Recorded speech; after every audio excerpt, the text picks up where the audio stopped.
Hey y'all, how's everybody doing? I am getting ready, so I have no makeup except my base, and I don't even have my hair done. So we're just going to get ready today because I'm not feeling that great. So the first thing I'm going to do is put on my lipstick, but first I'm going to have a sip of my hot tea.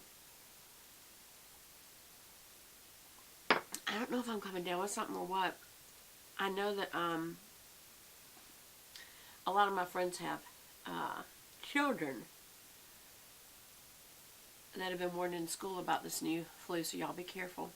And I'm going to hopefully, I did put a call into a doctor, and I hopefully will hear back from them soon about, could they just call in the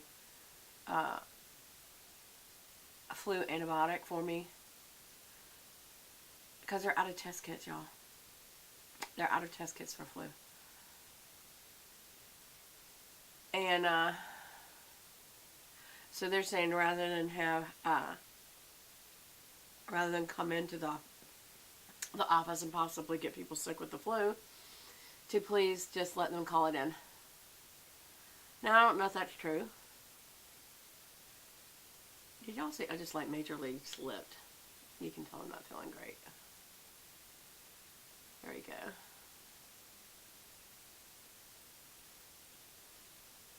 That's as good as it's going to get, I think.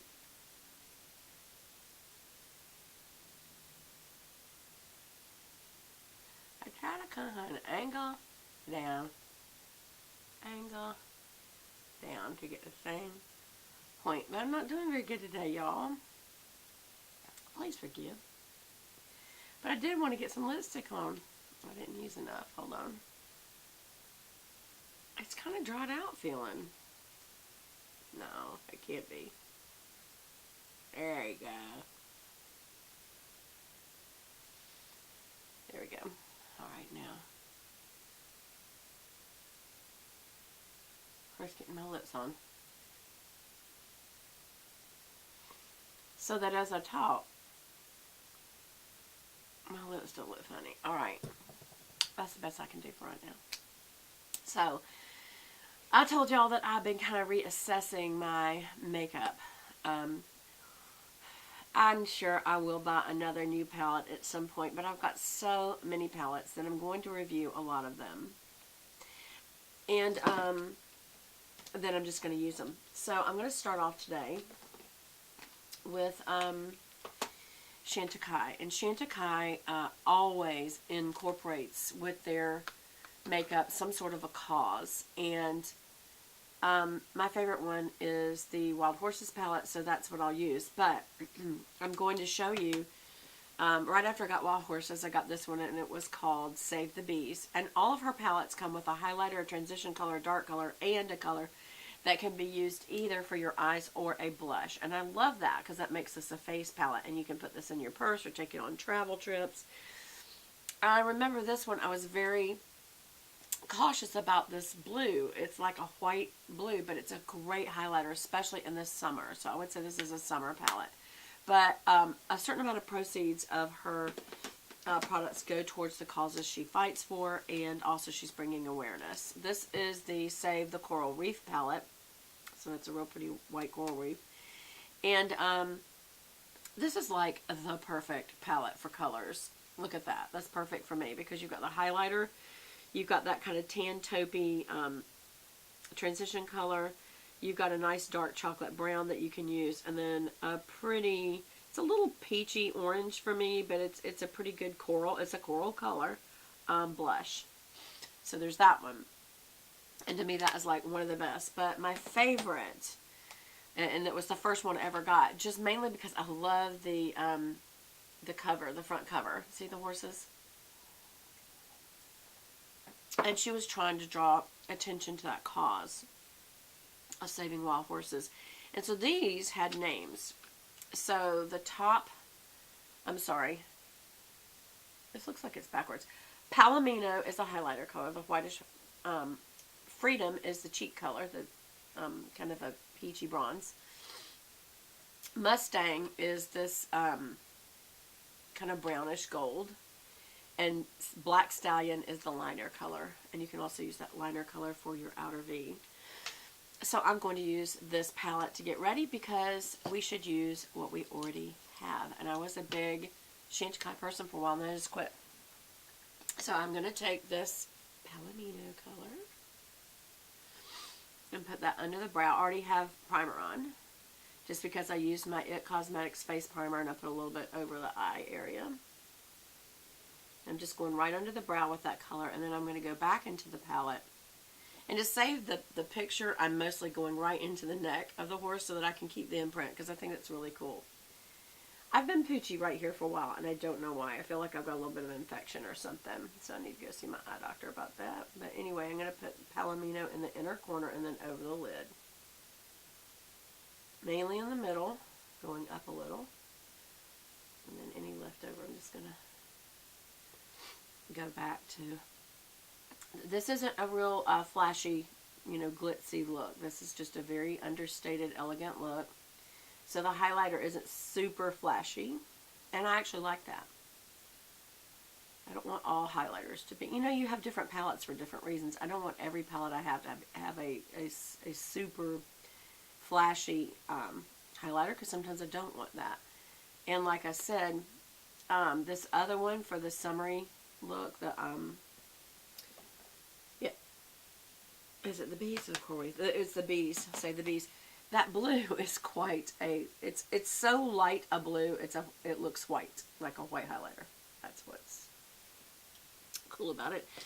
Okay, so for my transition color, we're going to use this Mustang color, but really I think it's dark enough and it may be shiny enough that I don't need very much of this. So I'm not going to load the brush too much with it. Let me tap it off and just stay in this outer corner at first. Yeah. And then just come in a little. Come up a little into the brow area, just a little. And yeah, that makes a pretty good transition color. It's a little brown for that. So it's really, you don't need any more color here. You really can use these two colors. And you can just build it if you really want to build it into the crease. Or you can just use it lightly dusting like I am for a transition color. But it could actually just be, it could go on and just be your crease color if you want to just keep building it in the crease. Which in that case you could just use the tip end of your fluffy like that and just really kind of go back and forth in the crease like that, and it just drops off a little more product. If you want to use black during the daytime, I would use a pencil brush and stay in the outer rim, the outer V for sure. So I'm going to go back in here to Black Stallion. I can't tell you the story because I'll start crying, but I did see a film on how they out west are trying to get rid of horses because they say that they bother the cows or eat what the cows are eating or whatever, and they were so mean to these horses, trying to corral them with helicopters, and it was just awful. And in the distance, once they got them all, even the babies were falling down because they were exhausted from being run through the land faster than they could go, and the helicopters just kept coming after them, so they were so scared.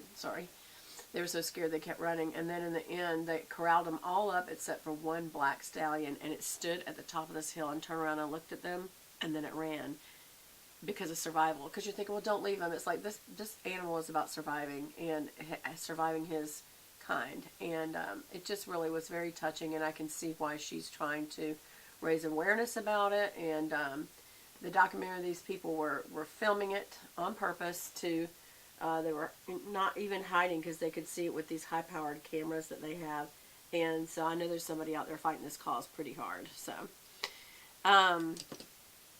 anyway, so you see how I just did the outer V and then just a little bit into the crease with the black and not much of it. Instead of the black, I'm going to be using Mustang on my short shader to come underneath my eyelashes first. And if I were going out, I might add the black under here, but I think that's going to be a little strong for the daytime look. This is plenty to just kind of dust under the lashes. Well, now see, now it looks like a gold. So it's not enough. Alright, well maybe I will go into the black a little bit. I'm not going to tap off any of the brown color. And maybe that way I'll just do it on this kind of outer rim. Just darken it a little bit. And I'm going to stamp that black just a little bit in the lash line. Yeah, that kind of reinforces it. I look so dried out, y'all. And I have used moisturizer and a essential oil primer, so I should not be dried out. Oh, coffee got cold quick. Coffee tea. What is that? I said that was tea, but that was my raspberry coffee, which kind of is a tea taste. Okay, so now I am going to use a blush brush on this pony right here, which is Freedom. And I really don't want to overdo it because I don't want to make the pony be gone. So we're just going to slightly, ever so lightly, do this color right here, right above the cut in that you want, right above it, and then blend it down. You see how it's just a very light difference. Because the more you use this, the more you're going to not have the little image anymore of the horse. And I love the image. I know that's stupid. I bought a second one just so I could use it and leave the other one alone. But then I gave it to my niece because she loves horses. And I wonder if she even uses it. Same thing. She just wants to have it because it's so pretty. And right under the nose. And right under the chin. And I'm sure by now there's nothing left. But that is a great blush color. You know what? It's a really great blush color. It's a very natural blushing color. Right on the ball of the chin and then down under it. To create this shadow so that the little fatty under there doesn't show so much. And then just be sure and